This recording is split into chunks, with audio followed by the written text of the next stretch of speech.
আবারও সেই হাঁসখালি জন্মদিনের পার্টিতে ডেকে নাবালিকাকে ধর্ষণের অভিযোগ, গ্রেপ্তার 5। গ্রেপ্তারের পর শুক্রবার অভিযুক্তদের রানাঘাট মহকুমা আদালতে হাজির করানো হয়। তদন্তের স্বার্থে হাঁসখালি থানার পুলিশ অভিযুক্তদের মধ্যে 2 জনকে নিজেদের হেফাজতে চেয়ে আবেদন করে। এই অভিযোগের ভিত্তিতে এখনো পর্যন্ত 5 জনকে গ্রেপ্তার করা হয়েছে। আরও কেউ যুক্ত কিনা তার সন্ধান চলছে। বৃহস্পতিবার রাতেই হাঁসখালি থানায় লিখিত অভিযোগ দায়ের করে নির্যাতিতা। তার অভিযোগ, গত বুধবার রাতেই বগুলা এলাকার একটি বাড়িতে তাকে ডেকে নিয়ে যাওয়া হয়। বলা হয় জন্মদিনের পার্টি, সেই পার্টিতেই গণধর্ষণ করা হয় বলে অভিযোগ ওই নাবালিকার অভিযোগের ভিত্তিতে শুক্রবারই 5 অভিযুক্তকে গ্রেপ্তার করে পুলিশ। গ্রেপ্তারের পর শুক্রবার অভিযুক্তদের রানাঘাট মহকুমা আদালতে হাজির করানো হয়। তদন্তের স্বার্থে হাঁসখালি থানার পুলিশ অভিযুক্তদের মধ্যে 2 জনকে নিজেদের হেফাজতে নিতে চেয়ে আবেদন করে। পুলিশ সূত্রে জানা গিয়েছে, বুধবার রাতে যে বাড়িতে ঘটনাটি ঘটেছে বলে অভিযোগ, সেই বাড়ির মালিককে জিজ্ঞাসাবাদ করা হচ্ছে। এছাড়াও এই বাড়ির সিসিটিভি ফুটেজও সংগ্রহ করেছে পুলিশ। এই ঘটনাকে কেন্দ্র করে জেলা রাজনীতিতে শোরগোল পড়ে গিয়েছে। পৃথিবীর 3 ভাগ জল 1 ভাগ স্থল, তাই পানীয় জলের অভাব নেই, কিন্তু বিশুদ্ধ পানীয় জল একটাই, বৃষ্টি অ্যাকোয়া। প্রতি ফোঁটায় আনে তৃপ্তি, মেটায় তেষ্টা। বৃষ্টি অ্যাকোয়া, বিশুদ্ধ পানীয় জল। আবারও সেই হাঁসখালি জন্মদিনের পার্টিতে ডেকে নাবালিকাকে ধর্ষণের অভিযোগ, গ্রেপ্তার 5। গ্রেপ্তারের পর শুক্রবার অভিযুক্তদের রানাঘাট মহকুমা আদালতে হাজির করানো হয়। তদন্তের স্বার্থে হাঁসখালি থানার পুলিশ অভিযুক্তদের মধ্যে 2 জনকে নিজেদের হেফাজতে চেয়ে আবেদন করে। এই অভিযোগের ভিত্তিতে এখনো পর্যন্ত 5 জনকে গ্রেপ্তার করা হয়েছে। আরও কেউ যুক্ত কিনা তার সন্ধান চলছে।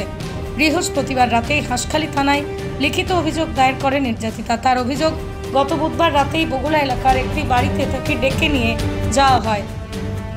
বলা হয় জন্মদিনের পার্টি, সেই পার্টিতেই গণধর্ষণ করা হয় বলে অভিযোগ ওই নাবালিকার অভিযোগের ভিত্তিতে শুক্রবারই 5 অভিযুক্তকে গ্রেপ্তার করে পুলিশ। গ্রেপ্তারের পর শুক্রবার অভিযুক্তদের রানাঘাট মহকুমা আদালতে হাজির করানো হয়। তদন্তের স্বার্থে হাঁসখালি থানার পুলিশ অভিযুক্তদের মধ্যে 2 জনকে নিজেদের হেফাজতে নিতে চেয়ে আবেদন করে। পুলিশ সূত্রে জানা গিয়েছে, বুধবার রাতে যে বাড়িতে ঘটনাটি ঘটেছে বলে অভিযোগ, সেই বাড়ির মালিককে জিজ্ঞাসাবাদ করা হচ্ছে। এছাড়াও এই বাড়ির সিসিটিভি ফুটেজও সংগ্রহ করেছে police.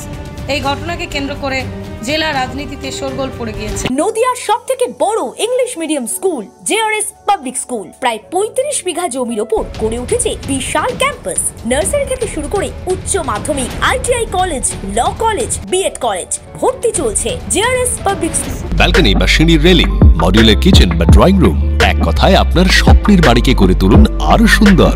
Chakdah ply centre, gorgeous look বা কোয়ালিটি সবে 3 নম্বর 1 Chakdah ply centre. Chakdah ply centre, KBM, Chakdah, Nadia. আপনি কোথায় ইনভেস্ট করবেন, কেন করবেন, বুঝতে পারছেন না তো? সঠিক গাইডলাইন পেতে আজই আসুন নদিয়ার চাকদাতে নিবেদিতা প্রাইভেট লিমিটেডে। Nivedita private limited, marketing and distribution service. ঠিকানা কেসি দত্ত রোড, উত্তর Ghoshpara, Chakdaha, Nadia. Chakdaha aluminium centre, ply, কাঁচ, laminates, kitchen fittings, door lock, window ও অ্যালুমিনিয়ামের খুচরো ও পাইকারি বিক্রেতা। Chakdaha aluminium centre, Purbalalpur 50 number রেলগেটের পাশে, চাকদা, নদিয়া। হোমওয়ার্কটা করেছো? হ্যাঁ স্যার। এ বাবা, ভুল করেছো কেন? চোখে কেমন ঝাপসা দেখছি, লিখতে আর পড়তে খুব সমস্যা হচ্ছে। চাকদার মডার্ন অপটিক্স থেকে ভালো চোখের ডাক্তার দেখিয়ে নাও। প্রতিদিন প্রকৃত চোখের ডাক্তার ও দৃষ্টি বিশেষজ্ঞ মডার্ন অপটিক্স, চাকদা। নদিয়া জেলার সবথেকে বড় বিল্ডার্স চাকদার মা মনসা বিল্ডার্স, রড ও সিমেন্টের পাইকারি ও খুচরো বিক্রেতা। মা মনসা বিল্ডার্স, পদ্মবিলা, চাকদা, নদিয়া। ভাবছেন 3 স্টার ক্যাটাগরিতে কাটাবে? রুম রে মাত্র 1500 টাকা থেকে স্টার, খাওয়া দাওয়া রিজনেবল প্রাইস। নদিয়ার একমাত্র 3 স্টার ক্যাটাগরি হোটেল এনবি সোনার বাংলা হোটেল, কল্যাণী এইমসের ঠিক উল্টো দিকে, কল্যাণী, নদিয়া। স্যামসাং, জিও, রিয়েলমি, নদিয়ার একমাত্র অথরাইজড ডিস্ট্রিবিউটর ঘোষ কমিউনিকেশন, থানার মোড়, চাকদা।